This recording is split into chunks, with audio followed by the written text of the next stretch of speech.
mesero me de nyame din po achew oh very man menim say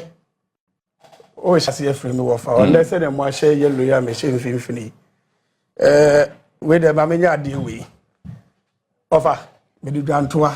kese boa me le mpa na chew ina minimum pro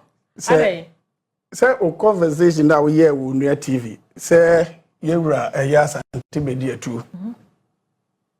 opese obubugu dem na obedane amano no Hopeson menka say wo na bo me hu papa no video na last week me di mani kotu a wisi hu no aye bi ase Hopeson me kuta akoto dream say wo de pa cho jamanenka na fa che no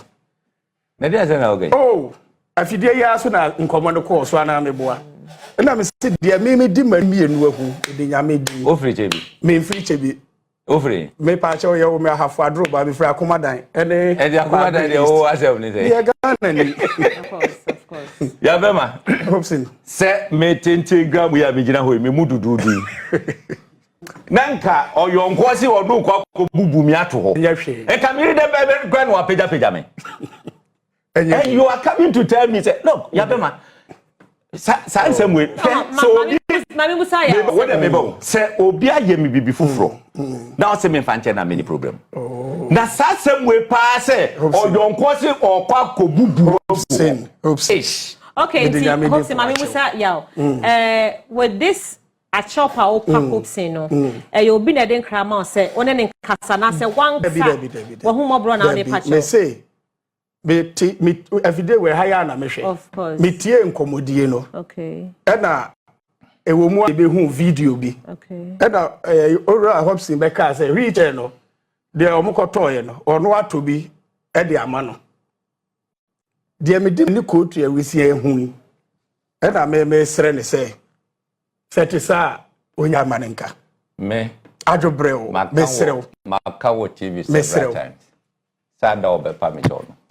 I don't need to say me the bibia fa ho obesori anante oh okay nti say obepa o child the other I don't know say opa okay yo all right where the official announcement my from nti it's even good yempo say won so raise ye Hopeson saso aka wa fidie ya wotena so e kan ya say omogitum na nuhu bi ba no be pa o chewa wo de be che yes na wo kan efo omote say omo be pa me che omo de achim 2 minutes na be shema se nje omo nye timi so metimi ba bi menka bi all right and Ghana for ye na be se ye wura no wa abusiafo enti de abusia na wo se butu ana mo na mo ye no monya ntem na ye hwe ye nim okay Kweku Annan ye sha se free Mr. Adorye ho IGP yeah enra ye unim se yanka say good news for Ghana fo policy fo say bad news for us but dodo no a de e kire say de mpanifo etu anamo aye no the correct man no yewura IGP Inspector General of Police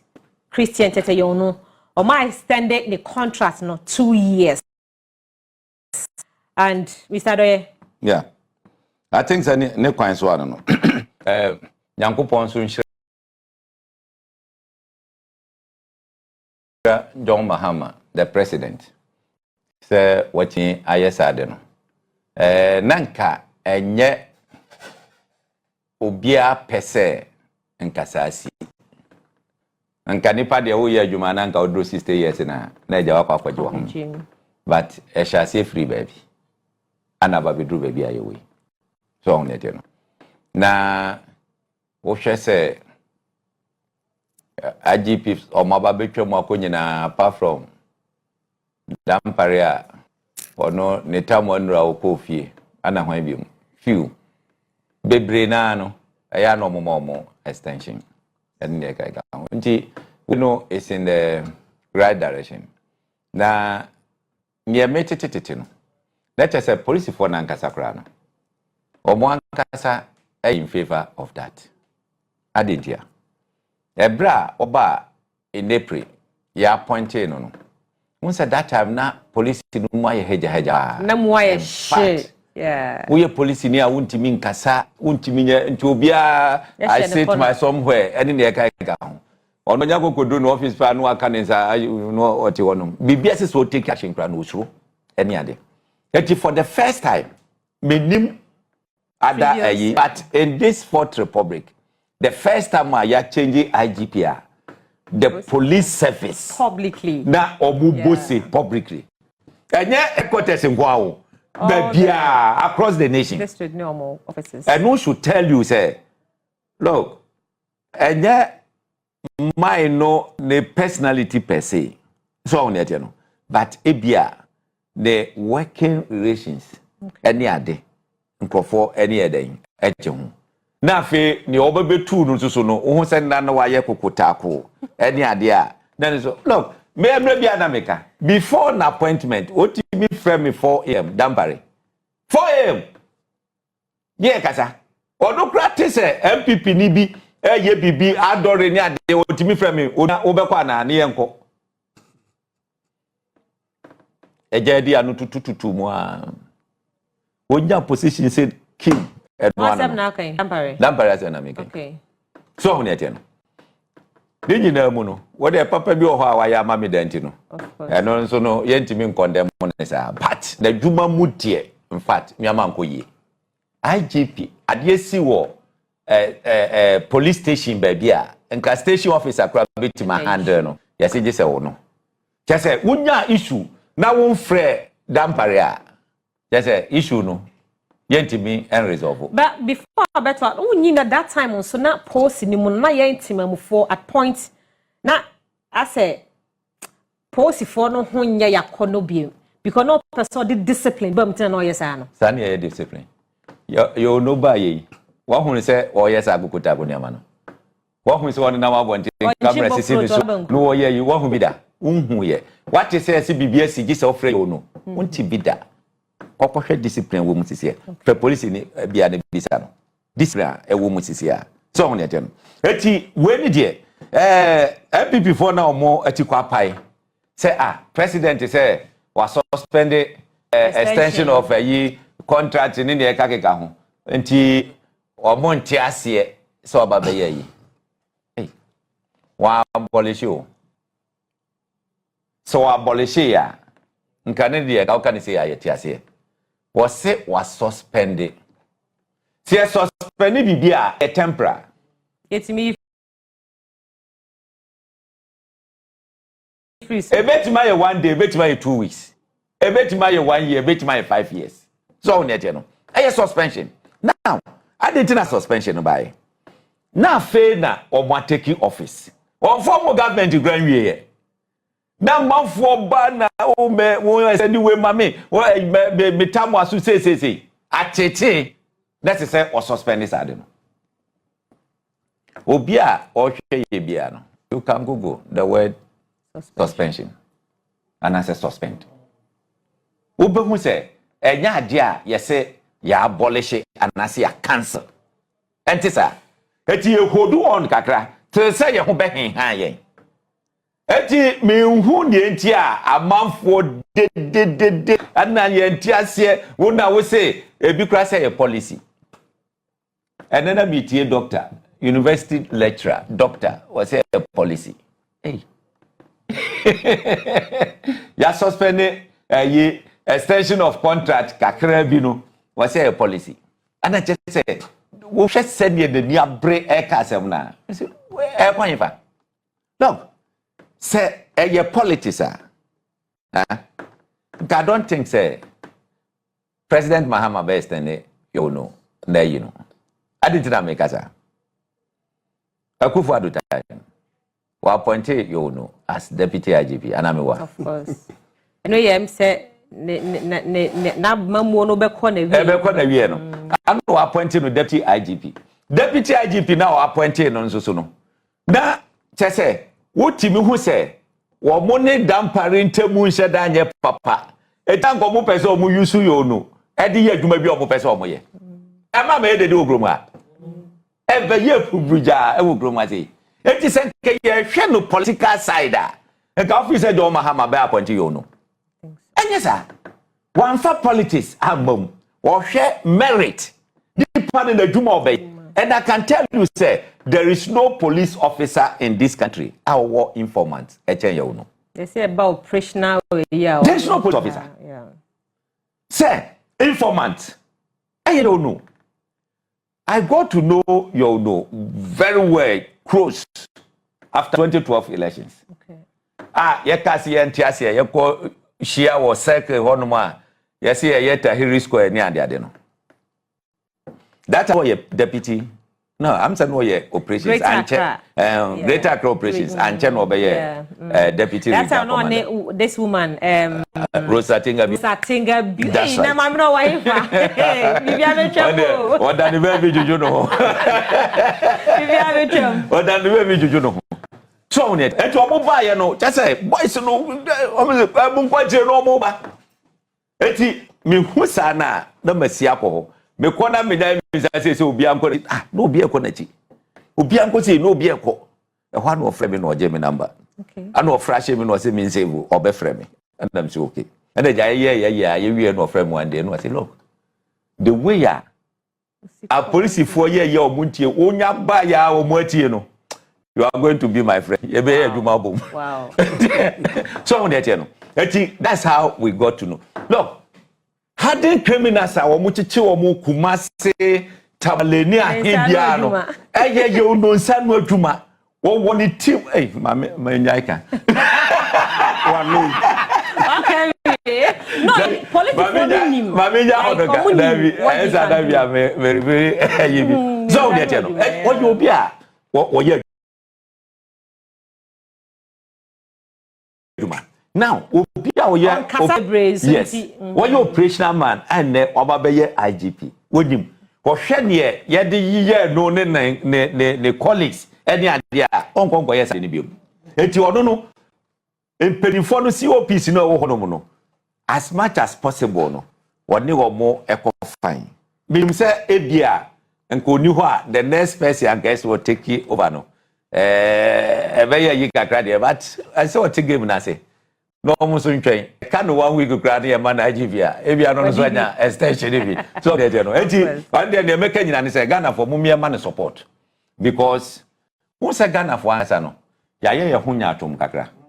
Or more, a no mashe gown,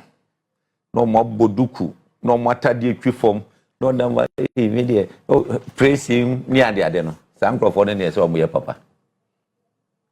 Usha shows they say, Medofo you two who wash the shorts yellow, ne fatania. That's all qua. Yes, that Saturday we are no. Wait there, just order there. Or man the credit to Okobun some gem. Sana Ghana for yet here. Obia what kind of crabby yes, hey, wait, why you pump bonnie for pa? Now you detropa. Huh? Only you who say, well, ye, Sana Ghana yet here. Etino, my yen tie and crofo. As if we say, and perform we the as if say one more time or mama extension.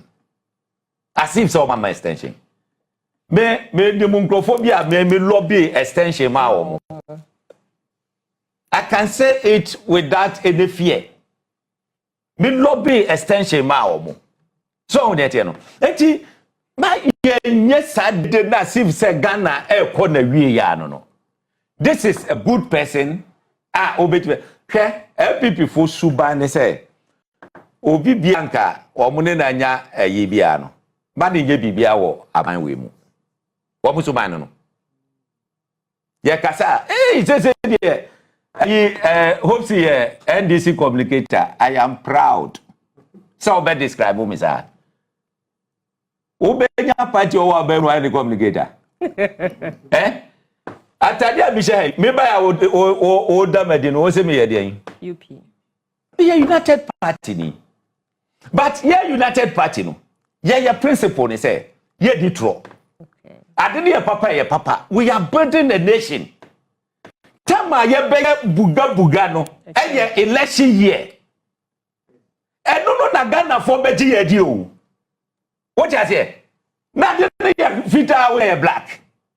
I did the yellow power, we say, that be with a blue. Ghana for you would. And you know, we are helping to shape the nation. And the baby America, see a tour about we Alanchemanten ede ne mpenifo yekọ president Mahama ho ekọ na mu ana Alanchemanten say adwene de metimu no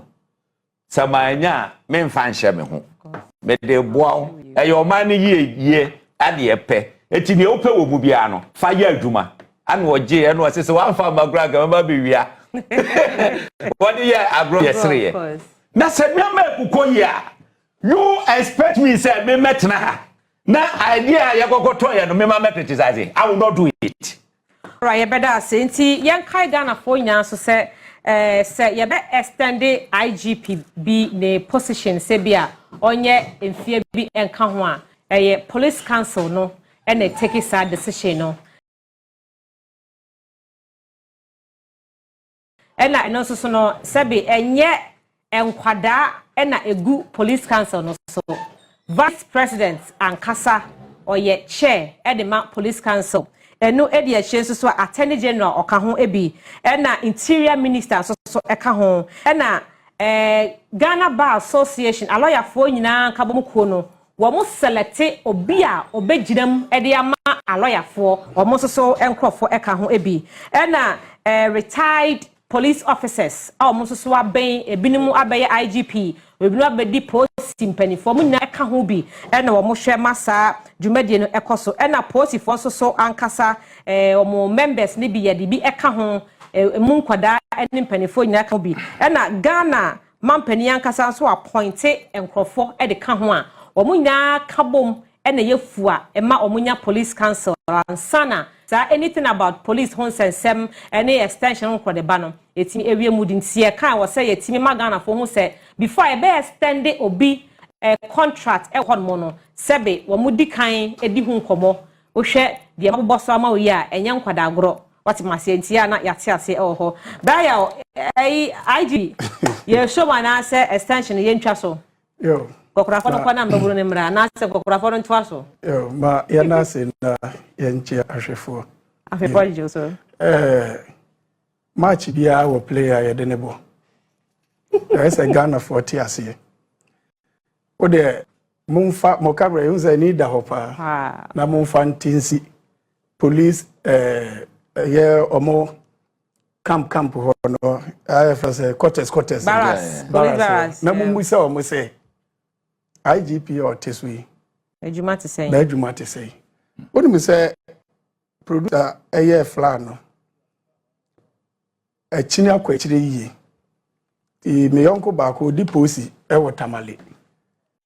ohu ya no se yawo se na mo koka eye IGP asem mesro okwa kabima ye papa no okay na mbuza ne se na wa shire 101 da se da bi na se oba ye wa udi adanse wa hu de ekoso wo police adwuma no eninti yen na ye ka se omampanyi emwa yen no nsa ma yen ni nanim emfie mienu timi dadwe hu din na mede ne toto owura bi oye sports wo GTV Fred Kwabena Agyapong me hu no na ora me ma me mo bo metamu Aso se emmo bia tim se papa no ni mfie kwan se GTV ya ba adwuma denti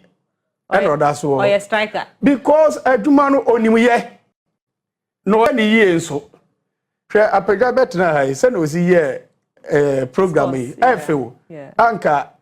se nyese onuafo na ya adom ena ma bi fidie ya talent no so bi wodi si bi enso papa no nam se na adwuma no oye ni ye nti emmo bia adwum da se obebuza papa ni mfie mpo mebwa eninti ye re se we anyini yenim embrante bi omu wo posi mu se bi akromfo yes embrano nso omumu ena obi nso anyini onya kromfo eninti be de mesere se omampan asem na aba beto wanim no me ubisa be me ase ya be ma meka che so yes sama papa no ento na adwuma what you let am na so we dey asem bia ni obi e dey hire hu we dey say achire din because obi ape no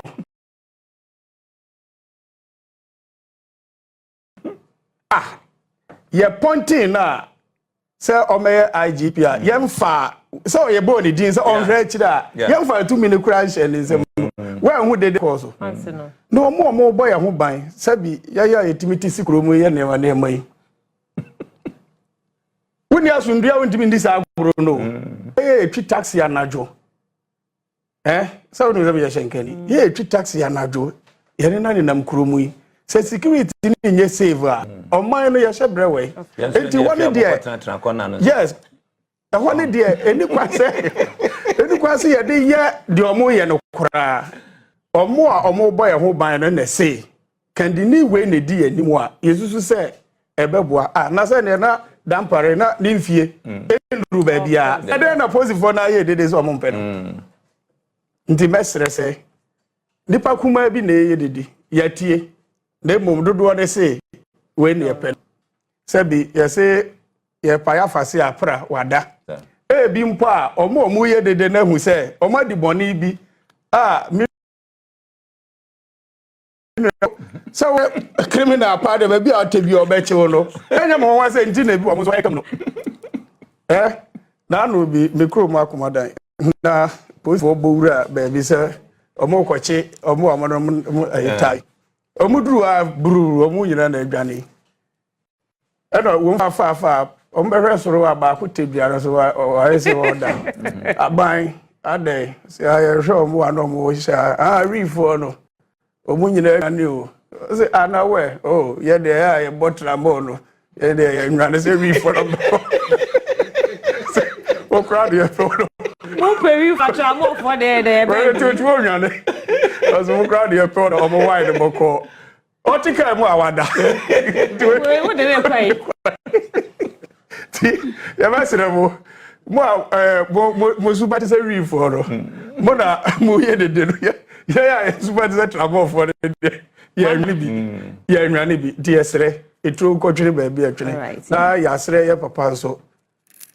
se de waye wo adwuma aso ani a onkrofo na ebo abaso no papa no kredie no enkoso saa da besa aka ne biem eye fetanta baby amukọ wia soldier no the fare by nyina ne say abandada no kututu kwan ni nyina so obeye wanye the say petrol tin na kwan no chese ka na ekokora akromfo no betuma di akire no ojeje ne ma na owia na wasan enti ye besre IGP Santa omu ni police car omo de motokia aboboya na ekwa arrest eno no de e hardwin obi nko donate platform mo enti obi bia obeboa ebetima yewo ebi wa na echina okofa kwan no so that's right na akromfo you before brother ebeko ho dan say ende ene ye mo bi kwa tena moko we chef tanta say na ba Ghana fu be hu ne yie Brekum West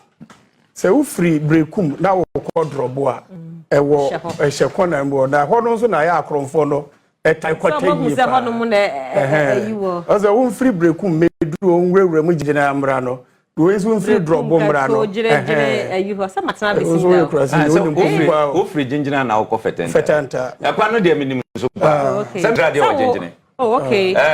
omo mo hwe me gingine no yes teacher hope say ana presby me na me to brass band o hono na me abi brass leader na me brass band na afia wa fide iso amampanya point is ne bi ye adwuma mama mo bi abaso owura ba kon payoso poku meka payoso poku a owo tanon of na ye MCO so be ka say galamsey sembi shase o enne me no kasei moda mo amonza mfa makara nko na monkohwe wodi me say omo ano mudi bone no mo dwane gya afidie no wa che afidie ne sio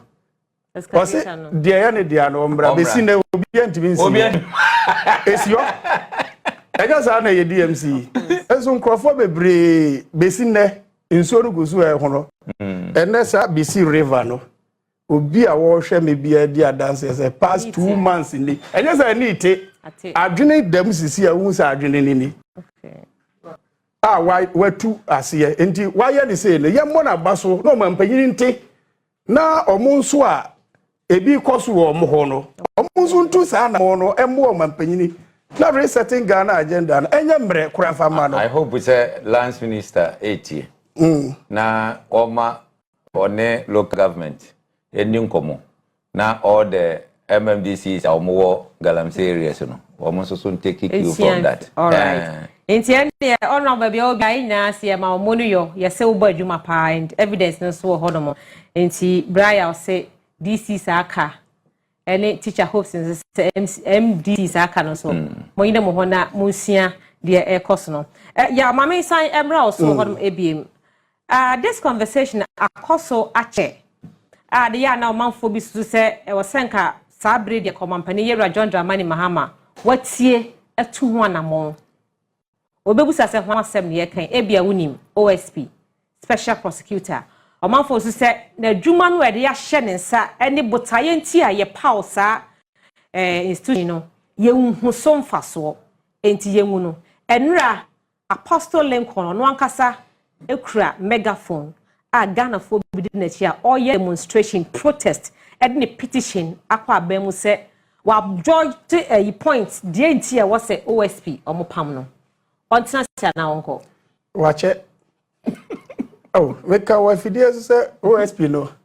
the suba kwete se me wo fa Kwabena subonting Kwabena Paul Oba be invite you. But go bi ka bia. Be bu ka bia ya me TV kura be talk over be ma me wa kuma da ma japade ba ko kwesi adai akrofo akwakobu adi akofa.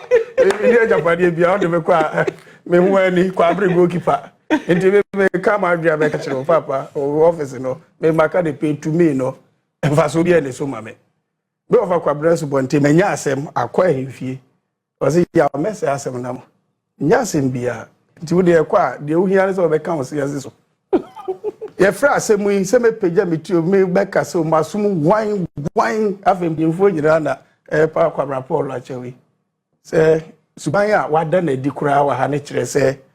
enye sa suban no mo de tete asem no babu awie so na ya asem a yase yetwe maso po we pesi insu are aka burabura yesa no no magwa go hwe insu na koyi mo nwene ama mamuni nyina nya nsu no so se mese asem na ma o se no nso ebi na OSP ye no mama mfa nkoye dede ebe wi akiri no no obi aka se mekwasem no embra nso etai ne office na achi no e kire se okuta asem obi ntimi nyi mfiri ne nsem enti obesa asem na ma mo de efri owura ma atena mi di so ebesi eye Kissi Agyaben so omotimi de assemba ko akokot amiye wonse mfa so e ba so ni omukwa o se ya wedro ne wakofa foforo no de abebom omampanyi me de be kan mre bia se resetting Ghana agenda no unya ka ya na ehu se remedials na ye ka se kotere fie kakra ne su ya nema ba ku bi wapasa ina ma yi mubi yedi akiri OSP wutie mi na otie ni ya emre kuta wo sese na mu edu ba cha oji free ni yoko fo betimi aye na adwuma no attorney general obetimi aye ba cha public account committee obi diska emfra no nkototo na no omo sa tumi no yes enti chinchina che hwesi kapa ye de ko OSP office ansa na yenya asem no kura pum asibre na ne ya boka wa asem no chen sika na ye koje no maybe ni mo bi o so ton ntoma e da akotwe chalewote ho manso we ntoma ne chalewote de na ne boarding enti misra mampanyi se otie de Ghana fo no e ka no duduo ni nyina se papa ne na adwuma no a wo ye na se ye hu ne yie yetile interpol be fa Ghana ni free ha se wadi bone e de ne ko America yentimi nsa amfa sa interpol na amfa obi nso a wadi bone e Ghana wakota America amfa ma ana tayi de fiase na Ken Ofori Atta ti America no more instructions timi de na ade na Ken issue no kwa na se Ghana fo gina so e de twe Kissi Agyaben yamboso on say by mwasem no bi akan ba bia ne de o bisane se Yesu abegina ha obia dia dance se Yesu de gina ho ne de Bible so to ho we ne Yesu ne gina we Bible na da we wo be fa ne Yesu so na Bible no ba enti wo fa de papa no enti na ya na me ka cho say wo gina Yesu animu am ko hwehwe Bible because who be Bible na wa chiro say wa na chiro say enyo no a olumai enti ko hwe media mesi mi nimu hwe kora dokono ya se no minim sa aben o mampayi si wa hye nyame bo se obesi aso dan ma no na asem nyina no se nyame adum no ye no mampanyi na ye fo man sika e de ko hye obi bo hye mu ho nko mpo ya asem kese a se omamu no ye nyina ye ni bre owura Kissi Agyaben so na no bi meteze Christian Council for enenam Jubilee House mampanyi jo mama to what dinosaur na obi na eye obi bosha nwa adwuma de ma no wo mo ka ho bi we na enye obi anasuma me ya be na meka mo ka ho bi na baja asore ko no mo ka ho bi na o man ne nchechiri ya nsu nko yie obi asoro o mo so be ka kire o mo me nkwa asore nti de ma hunu metimika hwe mesra busawo susu ampa ase yesi dan won kare a endinka ho nyame eni ho edan bebrebe we ya papa mo hwe na nado anim din ye obubugu ye judge for dan o say ye mfansi mo asore dan na penzi was for person mu sibi na nkran ndi order we call fete kakrama ma hu se o metima so efie bi abubu agu we de odi ni tumi wanto wabu agu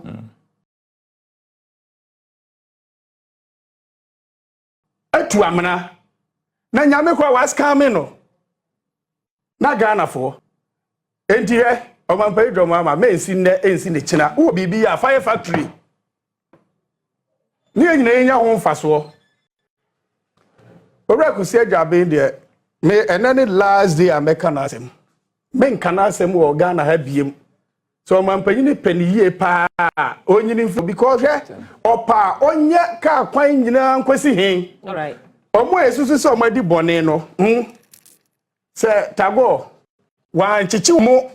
eni o masem a papa ebeka se politicians a na mu nyina motie ye de be shembi hwe se ne mo ayire wa ban ya ye nyina ye bo abaso 11 months ni ye nte scandal bia nka wo ne captain otia na captain wa come to no say come to no you say oja no mi donyame era on se mo susu ye nyina aka moti moye kan kure me susu ye ka moti Mr. Adorye OSP ene nkwa nketenkete chamba launch no china e obechem nti kabo ma ye time na so na nkwa nketenkete dey launch dey na ne omokwa koye no eye ne factory omo si factory a ebe ye nkokọ no ho adwuma a package no a chese Ghana ye nyanam ne kosia ono ana ebe koso wo bechem na OSP dey no men koso teo na fe memra eno no so. You see, we share the circumstances leading to the appointment of OSP, the selection. Now, I mean, say ya nebeba. Say ya nebeba. I know nipo ka say nipa si mesi nampe. What can you need? You cry 24 hours. Ni a bullet man. So on the no. That you know. That's a okay say woka mu nsema yensem bebre. Ebi wo hono mu anaja ya de atekakra. Yeah, of course. Na de ewu mu ni say I say papa no adwuma no awuba we me no. On sheda eni sa honde na wo de be ya adwuma no. Number 2. Wo hwe e ka ye bo e wo that office na. I think say president should as a matter of urgency no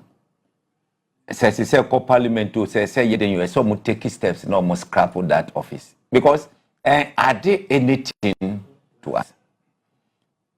yedi ho say wan hwe no otena sia OSP be born from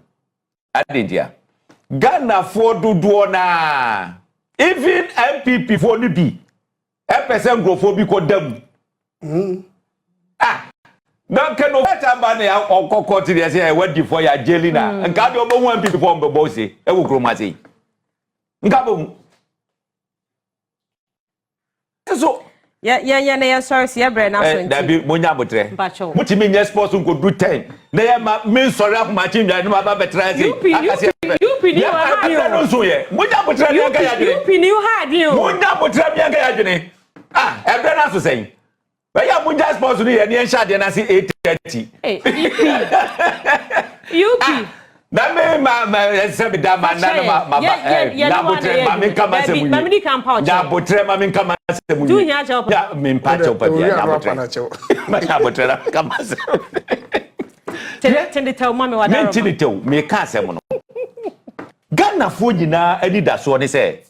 enkrofo ya omo medi man yi so na che se omo bo man yi fo mu no ese se bebre na ye den kokodam now OSP Usha was my withdrawal charges. Me kwa file charges for my withdrawal charges. Me kwa file charges for. Look, one here a big buaka yensin. Yet you say what ye fa Mustafa Hamid asem no cry fire infanto. She catch up so munja so ma wadwene wo dem ho no no. Na what ye transit boko. I was mama ye share homra sesia. Ye ba sesia Kweku Annan. Thanks for watching. Like and share the video. You can also drop your comment. Please don't forget to subscribe. Click on the bell to turn on the notification.